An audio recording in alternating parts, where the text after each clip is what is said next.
Yeah, comrades in the struggle of liberating Uganda.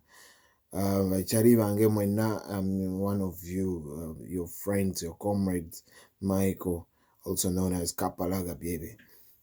This is a simple message to you, my friends. Omanyi wano mu America abasajja abasirikale bwe basse omusajja omuddugavu Floyd, abantu ne batandika okwekalakaasa babataddemu be bayita bakifeesi ne bajja ne batandika okwonoona ebintu ne batandika such that government ejjayo amaanyi ag'enjawulo etandike okuba resistinga n'amaanyi. Era singa olaba ku video buli recent, poliisi kati ate etandise okubeera more brutal olw'okuba abantu bali abavuddeyo okukola effujjo, okuba bakubye CNN bakubye ki, naye ng'ate abo abamu kigambibwa nti baba bataddemu buteesi okutta kozi y'abano. Kakati abantu bwe batyo nammwe bagenda babateekamu, baba babateekamu bangi nnyo, mubalabye abamu batuvaako n'otuvaako ne mubategeera no kyali story ki.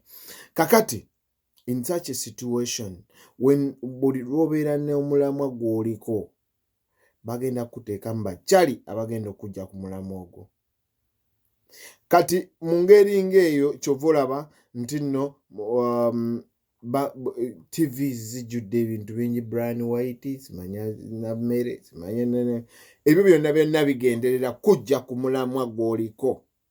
Eyandibadde abanja ssente ze nabagamba ze babawadde eza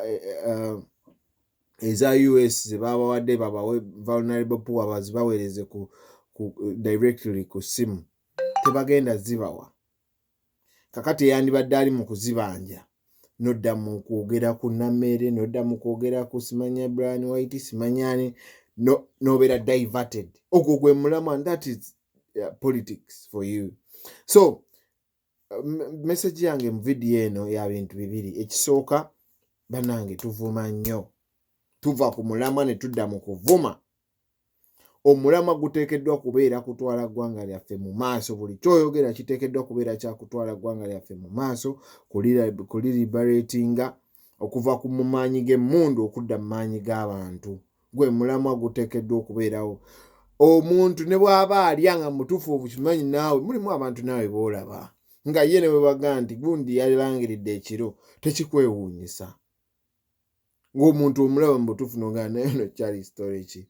Nga mu butuufu olaba yenna yalya n'amasavu gakyamujjudde ku mumwa naye ng'agamba people power, our power. Kati abakyali temubavuma, tubeetaaga munnange.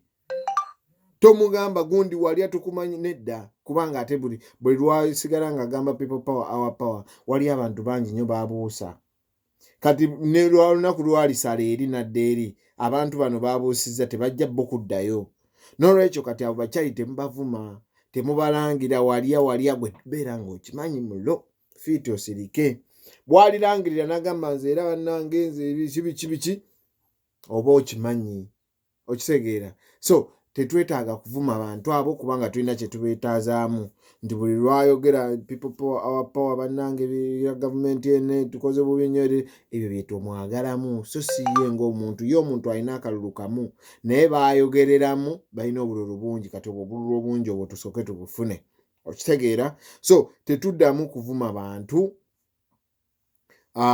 bantu abo gundi walya kubalangira, ffe tubamanye mulo fiiti munda yaffe tumanye kyali oyo story ki, munootinge kyali oyo story ki, munootinge. Jjukira tubalabira ku ki?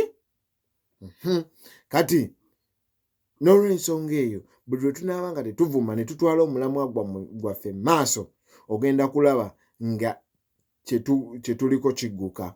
Ekyokubiri, njagala bawa ssimu ya USA embassy eyabawadde essente zammwe ze nabagamba. Essimu eyo bwe mukubako gwe kuba ogambe mu luzungu, I didn't get my money. You gave the government our money, we didn't get it. Kyokka kimala oyogere erinnya lyo. Bwe munaakubanga bakyali nga muli bangi, aba USA bajja teeka akazito ku gavumenti bababuuze lwaki temwawa abantu ssente zaabwe.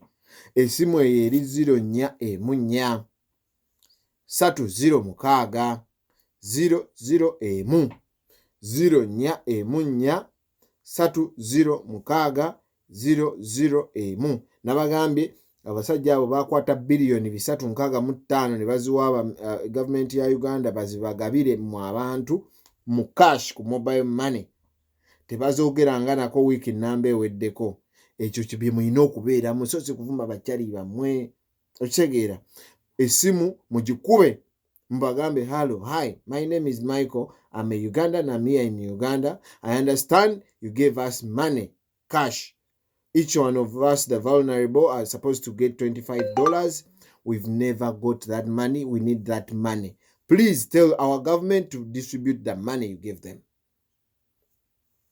osirike nechali wajikwata ajikube osirike bwe mutyo bimba mberako mbanje sente za mwe bachali bayenda zirya nga bwe bazze balya sente zonna esimu eri 04 3 nkaaga 01 04 3 nkaaga 01 esimu ya Amerika mu Uganda mwakubire mubabuuse sente za mwe temunazifuna nze Kapalaga